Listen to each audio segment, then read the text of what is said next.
buenos días a todos, les damos la cordial bienvenida a nuestro programa el día de hoy en No me prestes plata, por favor. Hoy día hablaremos de un tema muy interesante, el cual es el derecho a la defensa del deudor según la ley 20.720.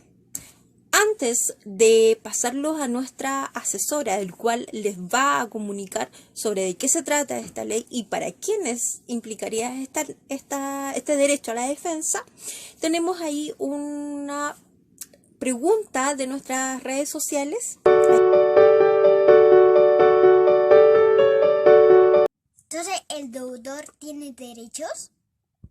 Esa y muchas otras dudas más van a ser resueltas gracias a nuestra asesora, la señorita Charlatana.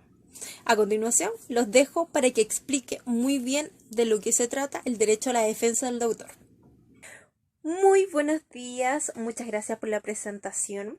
Y antes de poder interiorizarnos en la defensa propiamente del deudor, vamos a definir qué se va a entender por concepto de deudor para que se puedan entender allí en casa. Entonces vamos a remitirnos al artículo 2 de la ley 20.720, que nos indica que deudor es cuya persona natural o jurídica que ha caído en cesación de pago. Este también debe estar cumpliendo con los requisitos establecidos por ley. En otras palabras, para que todos nos puedan entender, los que han caído en cesación de pago o se va a entender por aquellos en el que se encuentran en una condición que se encuentran imposibilitados de pagar sus deudas y que con ello han incurrido en un incumplimiento de sus obligaciones. Luego de definir lo que se va a entender como deudor, vamos a estipular las herramientas que la ley nos va a entregar dependiendo la calidad de deudor en el que estaríamos hablando. Por ejemplo, en su artículo 1 de la ley nos indica que las herramientas que tendríamos para la empresa deudora sería la reorganización y liquidación de sus activos y pasivos. En cambio, para la persona deudora tendríamos la herramienta de repactar los pasivos y de liquidar los activos. Pero el derecho a la defensa consiste en una instancia en que el deudor tiene para defenderse. Esto con la antigua ley de quiebra, la 18.175, solo el deudor podía pronunciarse luego de la sentencia de quiebra. Esto hacía que ocurriera una desmotivación del deudor a informar su situación de manera previa y oportuna. Ahora con la ley 20.720 esto cambió, ya que se establecieron derechos y medios de defensa del deudor. Esto dependiendo de algún procedimiento concursal, como por ejemplo la instancia previa y oportuna a la defensa antes de la resolución de apertura de la liquidación, esto en un juicio de oposición. También se conoce como medio de defensa del deudor la protección financiera concursal, el cual es el periodo que se le entrega al deudor que se somete a un procedimiento concursal de reorganización. Pero la pregunta es, ¿cómo puede defenderse una persona deudora de la demanda de una liquidación forzosa por un acreedor? Bueno, la persona deudora va a poder defenderse de forma previa y oportuna antes de la resolución de la liquidación. En esta va a poder allanarse a la liquidación, consignar fondos suficientes, oponerse a la demanda de liquidación forzosa a través de un juicio de oposición. En este juicio de oposición se podrá invocar las causales del artículo 464 del Código de Procedimiento Civil. Recuerde que debe iniciar un procedimiento de nominación del liquidador titular y suplente ante la Superintendencia de Insolvencia y Reemprendimiento de acuerdo a lo establecido en el artículo 37 de la ley 20.720. Ahora bien, para la defensa de la empresa deudora ante una liquidación forzosa de un acreedor, entonces esta también se tiene que hacer de una manera previa y oportuna, pero antes de la resolución de apertura del procedimiento de liquidación, en el cual también podrá allanarse a la liquidación, consignar fondos suficientes, acogerse al procedimiento de reorganización y oponerse a la demanda de la liquidación forzosa a través de un juicio de oposición. Para. ¿Qué es este juicio de oposición de que tanto habla? El juicio de oposición es un derecho a la defensa que tiene el deudor, derecho que con la antigua ley de quiebra no existía. Ahora, con la ley 20.720 les da la oportunidad al deudor de poder oponerse. Todo esto en virtud de una solicitud de liquidación forzosa por 2 o más acreedores.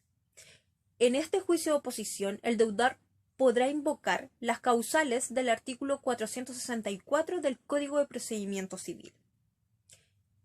Este deberá ser presentado en la audiencia inicial para que se pueda llevar a cabo. Es decir, el juicio de oposición es un derecho que tiene la empresa deudora o la persona deudora para que se pueda oponer en la audiencia inicial, de acuerdo al artículo 120 si nos tratamos de una empresa deudora o el artículo 284 si nos tratamos de una persona deudora. Pero, ¿cuáles son las causales contenidas en el artículo 464? Bueno, vamos a explicar de manera rápida cuáles son las causales invocadas del artículo 464 en el cual nos podría llevar a un juicio de oposición. Primero, nos encontramos con la incompetencia del tribunal ante quien se haya presentado la demanda. La falta de capacidad del demandante, personería o representante legal del que comparezca en su nombre. La litispendencia ante el tribunal competente. La ineptitud del libelo por falta de algún requisito legal en el modo de formular la demanda de conformidad al artículo 254. El beneficio de exclusión o la caducidad de la fianza. La falsedad del título. La falta de requisitos o condiciones establecidas por ley para que dicho título tenga fuerza ejecutiva. Exceso de avalúos de los casos de los incisos 2 y 3 del artículo 438. El pago de la deuda. La remisión de las mismas, la concesión de expensas o la prórroga del plazo. La novación, la compensación, la nulidad de la obligación, la pérdida de la cosa debida, la transacción, la prescripción de la deuda o solo de la acción ejecutiva y la cosa juzgada. ¿Pero qué debe contener en el escrito para un juicio de oposición? En el escrito de oposición deberá contener 1. Las excepciones opuestas y defensas invocadas, así como también sus fundamentos de hechos y de derechos. 2. Ofrecer todos los medios de prueba que pretendan valerse, esto de conformidad al artículo 122 de la ley 20.720. 3. Acompañar toda la prueba documental pertinente. ¿Y qué pasa si quiero presentar una prueba documental, pero en el momento de la audiencia inicial no cuento con ella? ¿Pierdo la posibilidad de presentar? Si bien, por regla general, las pruebas que invocan el artículo 122 de la ley 20.720, estas deben presentarse al momento de la presentación del escrito de oposición en la audiencia inicial. Hay alguna excepción a la regla en algunas circunstancias en que, refiriéndose a la prueba documental, que el deudor no pueda presentarla al momento de la audiencia inicial, da la posibilidad de la presentación posterior, siempre y cuando el deudor acredite que dicha información se haya incurrido posterior a la audiencia inicial o que, siendo anterior a ella, no podía haberse presentado a la audiencia inicial por circunstancias ajenas al deudor.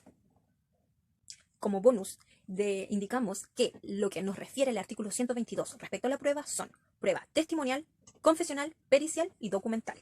Todas aquellas, por regla general, deben ser presentadas en la audiencia inicial. Para que se entienda claramente, podemos decir que el juicio de oposición se divide en 3 etapas, refiriéndose también a 3 audiencias. La primera etapa es la etapa de admisibilidad y preparación para el juicio de oposición, que en ella nos vamos a ver en la audiencia inicial, donde se presenta este escrito de oposición. La segunda etapa es de prueba de las excepciones propuestas por el deudor. En la tercera y última etapa que es en la audiencia de fallo. En esta se va a resolver sobre las excepciones propuestas por el deudor. Si el juez acoge las excepciones opuestas por el deudor, este dará por terminado el procedimiento de liquidación forzosa. En cambio, si este lo rechaza, entonces se resolverá la liquidación forzosa de acuerdo al artículo 129. Si bien estamos estudiando el juicio de oposición como un derecho de defensa del deudor, este no está exento de críticas. La primera de ellas es que si lo entendemos como un derecho de defensa y el derecho de la bilateralidad de la audiencia y el debido proceso, entonces, a su vez, para la ejecución de este está supeditado y estrictamente limitado a el artículo 464 del Código de Procedimiento Civil, que estos no solo deben cumplirse en lo estricto de forma, sino a su vez que deben ser debidamente fundadas. Esta es una crítica que se le hace a este procedimiento de juicio de oposición si lo entendemos como una materialización del derecho que tiene el deudor. Añadimos que el profesor Juan Puga Vial, en su libro Derecho Concursal sobre procedimiento de liquidación, nos menciona sobre esta limitación respecto a que es una verdadera aberración todo ello que miramos al procedimiento de liquidación como un mero juicio ejecutivo singular.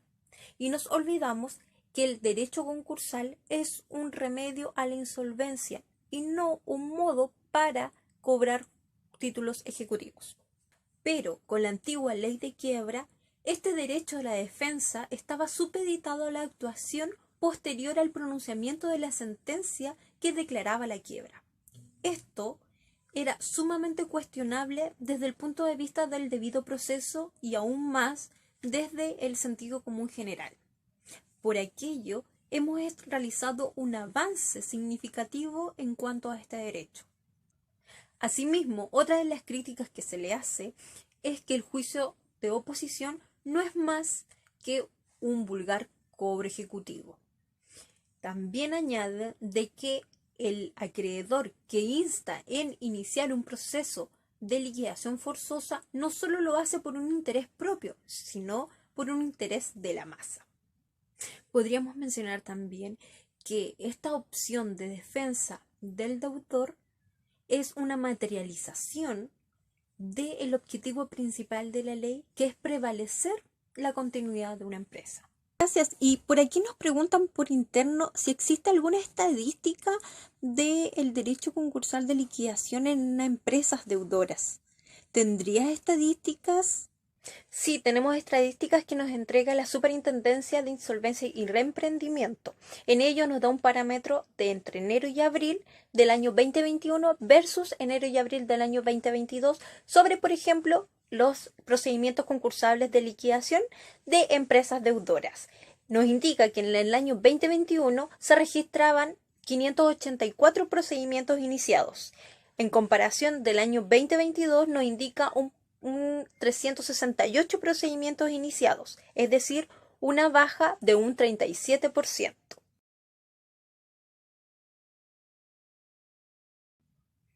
Con ello, damos por terminado nuestras asesorías de hoy en día en el programa de hoy. Así que los dejo invitados para que puedan participar en el programa siguiente con nuestra presentadora. Te dejo. Muchas gracias. Hasta luego. Sí, muchas gracias por tu participación y explicación, todo muy claro sobre este derecho de defensa que tiene el deudor.